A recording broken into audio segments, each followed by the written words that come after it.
Hello everyone, in today's self-help video we're going to cover some obedience basics, kind of an intermediate introduction to basic dog obedience. We're going to cover the importance of having treats readily available when you're starting your obedience training, the importance of giving commands, reinforcing commands, and then praising, and also the importance of corrections and praise.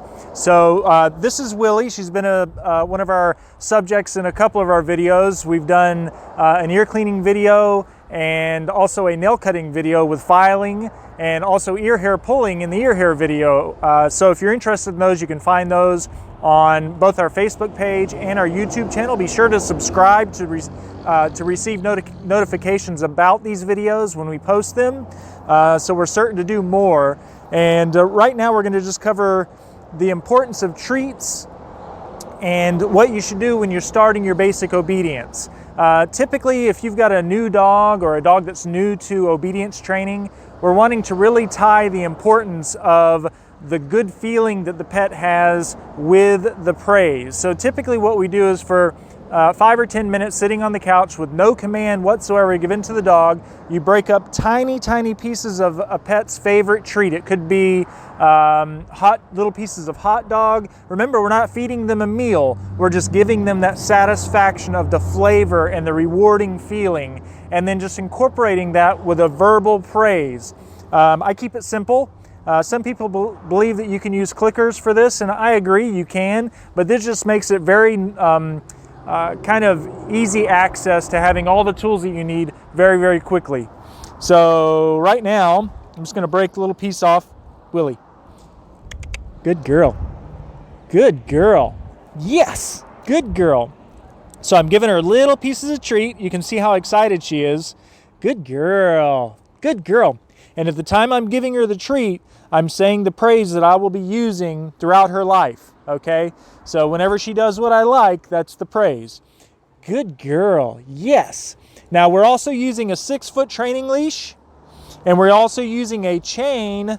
You can also use cloth, nylon training collars. I typically use a training collar because there's many different signals that are sent when you're using a training collar. I like the chain type because they make a sound, and as your pet gets more and more used to the obedience training, they're going to hear, when they start getting to the end of that, the clicking sound, and they'll start to learn to correct themselves and put slack back in the leash, getting closer to you. And we'll cover that in one of our future videos. But 6-foot leash and a proper training collar. Can you see that, Chelsea? I sure can. All right. So, and we'll go over how to put that on in the future as well, to make sure that you have it on correctly. Now, when you're working your pet with basic obedience, your pet is always on the left-hand side.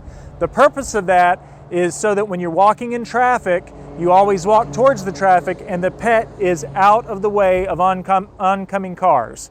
That's kind of a general rule of thumb. So back to the treat. Yes. Good girl. Yes. You like those? Got to make sure it's something they like. Good girl. You want that? Good girl. All right. So now we're going to incorporate some basic. I like to start with sit, just because it's an easy thing. You can do it in a stationary environment, and it's easily reinforceable because you're right next to the dog. And I didn't even say it, and she said, we have been working with Willie She's a 6-month-old standard poodle puppy, by the way, and she belongs to my mom, who is the owner of Neju here at Neju Pets. Willie. So I just kind of move and get her to take a few steps. Good girl. And what I do with the treat is I hold, you're such a good girl. You're doing it too soon. I hold the treat in my hand so that they can just nibble a little piece off of it. Okay?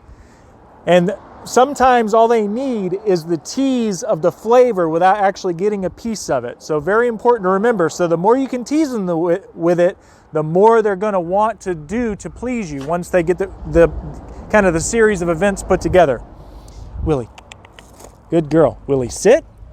Now what I do is I put it in front of her and I lift it over her head, making her look up. Good girl. Yes, I like that. And she sat. Okay, so I'm luring her with the treat. Willie. Willie, sit. Good girl. Now you may have seen just now she didn't sit immediately, so I give a quick tug backwards on the leash, and that will encourage her to sit. It's kind of another physical reinforcement, okay? So there's many different ways to get them to sit. Fortunately, she's easily lured. Pets may not be easily lured with a treat and may not respond to it, so you may have to physically reinforce. Willie, sit. Good girl, yes. Now you'll also notice that when I give the command, I reinforce immediately. I do not ask her 2 or 3 times. Okay, very important that when you give the command, you reinforce it, and the second they do it right, you're praising. Timing is crucial when you're teaching basic dog obedience or obedience of any kind. Timing is crucial. For example, if you tell a pet to stay and you take a step away from them and the dog stands up and you take 2 or 3 more steps and then you correct them, they think it's okay to stand up after the first, second, third step as you're walking away from them, and the correction happened on the 4th step. So it's very important that the second you move after a stay command, that you reinforce the second that they move so that they know, like capturing a photo of them in time with a quick correction, put them back where they're supposed to be, praise them, and then start over again. You're doing a very good job, Willie. Yes, you are. Here, let's do that again. Good girl. Willie, sit. Good girl. Yes. See that? Very, very good. Good girl. You want the rest of this? We're going to do this a couple more times. Willie.